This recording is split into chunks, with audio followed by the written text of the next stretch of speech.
আসসালামু আলাইকুম রহমতুল্লাহ বারাকাতুহু। আমরা সবাই সুখী হতে চাই, শান্তিতে থাকতে চাই, সবাই প্রশান্তি খুঁজি।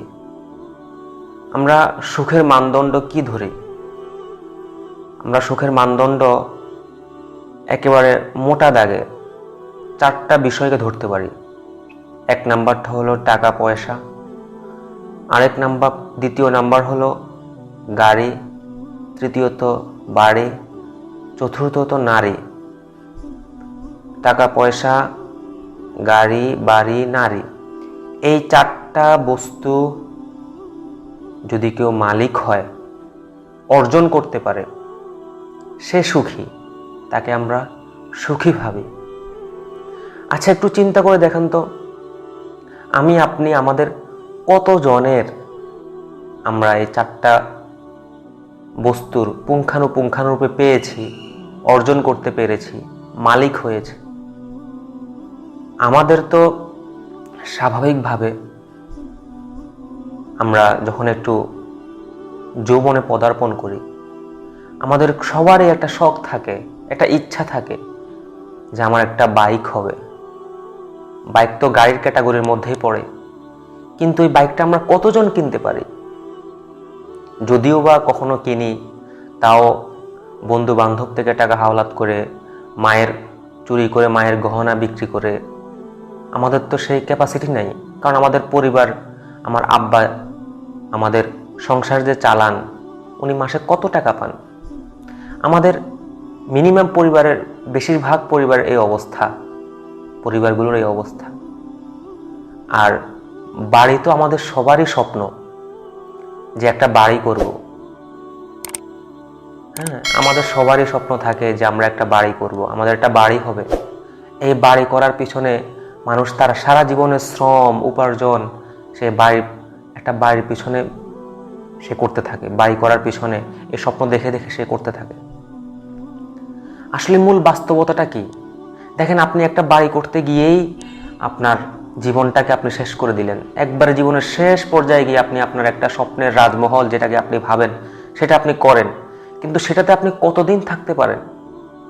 শেষ পর্যন্ত সেই বাড়িটা আপনার ছেলে ভোগ করছে, আপনার মেয়ে ভোগ করছে, পরবর্তী প্রজন্ম ভোগ করছে, আপনি কিন্তু ভোগ করতে পারছেন না। তো আমরা সুখের মানদণ্ড যেগুলোকে দেখি, সেগুলো যদি আমরা জীবনের সুলগ্নে পেয়ে যাই, তাহলে নিজেকে মোটামুটি একটা সুখী ধরা যায়। যেগুলো আমরা পারি না, আমাদেরকে অনেক কষ্ট করতে হয়। আমরা মধ্যবিত্ত। আমি আমার নিজের কথাই বলি, আমি শখের জামাটা এখনো পর্যন্ত কিনতে পারিনি। আজকে এতটা বছর হয়ে গেছে, শখের মোবাইলটা এখনো কিনতে পারিনি, শখের ঘড়িটা এখনো কিনতে পারিনি। একটা সময় ভাবতাম যদি চাকরি করি, টাকা পয়সা হাতে আসে, তাহলে শখগুলো আস্তে আস্তে পূরণ করব। না, আর হয়ে ওঠে না। শখ পূরণ করা আর হয়ে ওঠে না। আমরা প্রত্যেকের একই দশা। আমার যেমন দশা, আমার সাথে 10 জন 20 জন, আমাদের প্রত্যেকের একই দশা।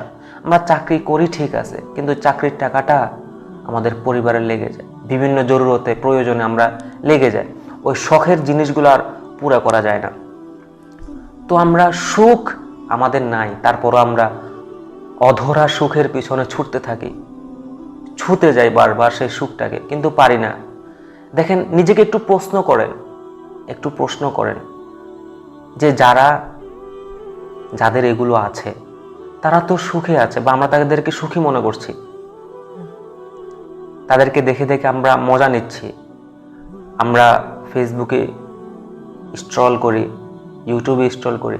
যাদেরকে আমরা দেখছি, তাদের তো এগুলো থেকে ইনকাম হচ্ছে, আর্ন হচ্ছে। আমাদের কি হচ্ছে? আমাদের সময় অপচয় হচ্ছে। সময়গুলো তাদের পিছনে খোঁয়াচ্ছে, তাদেরকে দেখে দেখে, তাদের লাইফস্টাইল দেখে দেখে।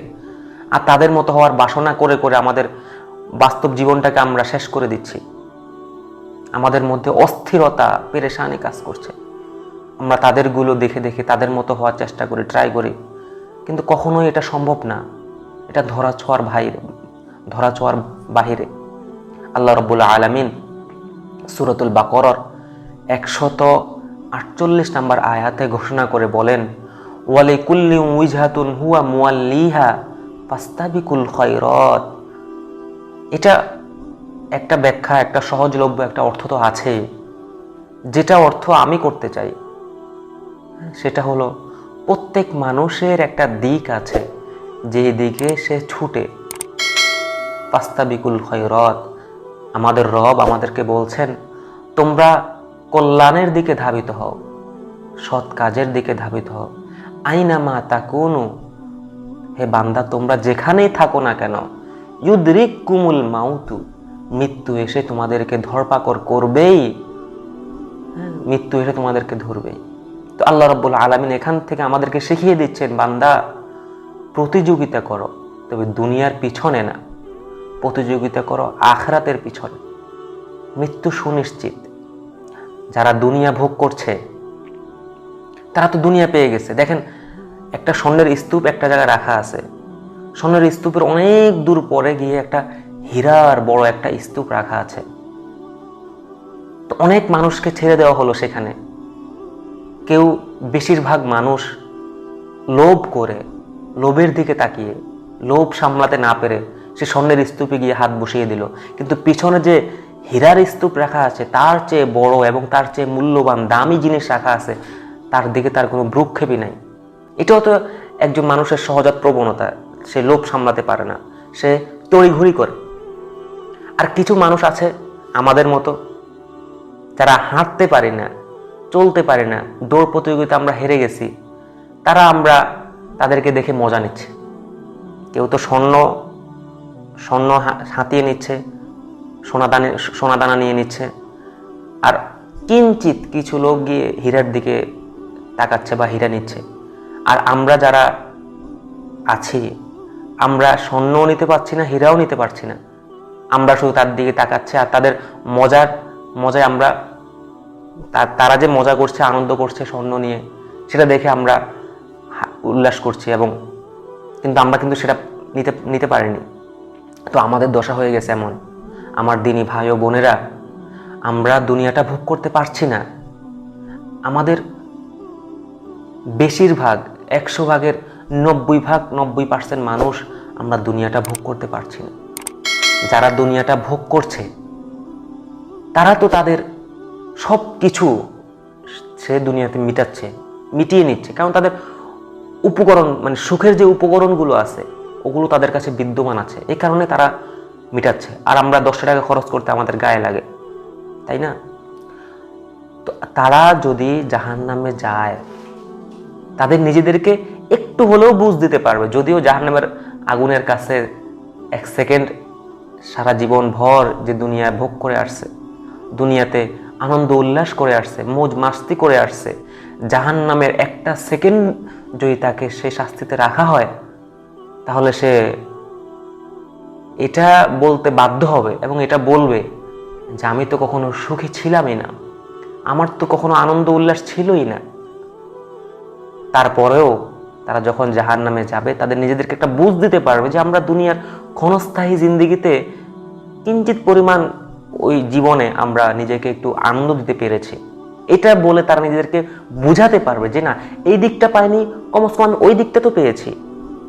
কিন্তু আমরা যারা দুনিয়া খোঁয়াচ্ছি, দুনিয়াটা পাচ্ছি না, কোনোভাবে আমরা দুনিয়া অর্জন করতে পারছি না। দুনিয়ার অঢেল সম্পদ আমাদের নাই, রাজকীয় একটা বাড়িও আমাদের নাই, আমাদের একটা পাজারো গাড়ি বা একটা বড় অনেক টাকা দামের একটা গাড়ি, কোটি টাকা দামের একটা গাড়ি আমাদের নাই, এরপরে আমাদের একটা বাইক পর্যন্ত নাই। আমাদের শখের একেবারে সব দিক থেকে নিখুঁত কোনো নারী আমাদের সহজাত সঙ্গীও নাই। তো আমরা সব দিক হারাচ্ছি, দুনিয়াটা আমরা হারাচ্ছি, আমরা পারছি না। আমরা যদি দুনিয়া হারাই এবং আমাদের কমতির কারণে, আমাদের কমজোরির কারণে আমরা যদি আখিরাতটাকেও হারাই, আমাদের এই কুলো গেল, ওই কুলো গেল, এই কুলো হারালাম, ওই কুলো হারালাম।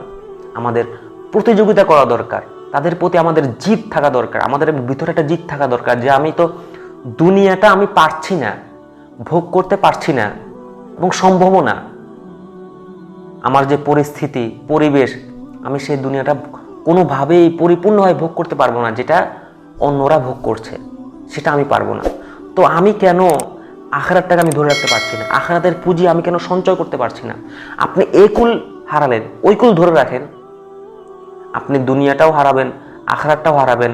আমার আপনার মতো নির্বোধ যদি আমরা হারাই, নির্বোধ আর কেউ নেই।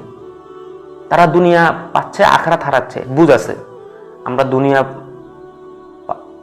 দুনিয়া অর্জন করতে পারছি না, আখিরাতটাও হারাচ্ছে। আমাদের তো কোনো বুঝ দেওয়ার মতো, আমাদের কিভাবে নিজেকে বুঝ দিব আমরা? এমন যদি হয়, নিজের প্রতি যদি একটা হিট আসে, একটা জিদ আসে, একটা প্রতিযোগিতামূলক একটি, আমি দুনিয়াটা হারাচ্ছি, পারছি না, কিন্তু আমরা আখিরাতটাকে ধরে রাখি। একটু আসুন আমার ভাই ও বোনেরা, একটু নিজেকে বুঝ দিন, নিজেকে বুঝান যে আমি দুনিয়াটা পরিপূর্ণরূপে কোনোভাবে ভোগ করতে পারছি না, যেটা অন্যরা মোটামুটিভাবে মোটা দাগে ভোগ করছে। তো আমি কেন আমার ছোট ছোট গুনাহগুলোর কারণে, কবিরা গুনাহগুলোর কারণে আমি আমার আল্লাহকে অসন্তুষ্ট করে জাহান্নামে যেতে হবে আমার? আসুন আমরা প্রতিযোগিতামূলক কাজ করি, অগ্রসর হই, আখিরাতের পাথেও যোগাই। দুনিয়াটা পারছি না, কিন্তু আমরা এই কুল না হলেও আমরা ওই কুল যাতে ধরে রাখতে পারি, দুনিয়া না হলেও যাতে আমরা আখিরাতে জান্নাত পেতে পারি, সেই কাজগুলো আমরা করতে থাকি। ইনশাআল্লাহ মৃত্যু সবার সুনিশ্চিত, মৃত্যু আসবেই, কিন্তু মৃত্যুর পরেই সেই আবাসস্থল, চিরস্থায়ী ঠিকানা, কারো হবে জান্নাত, কারো হবে জাহান্নাম। আল্লাহ রাব্বুল আলামিন আমাদের সবাইকে তৌফিক দান করুন। আসসালামু আলাইকুম ওয়া রাহমাতুল্লাহি ওয়া বারাকাতুহু।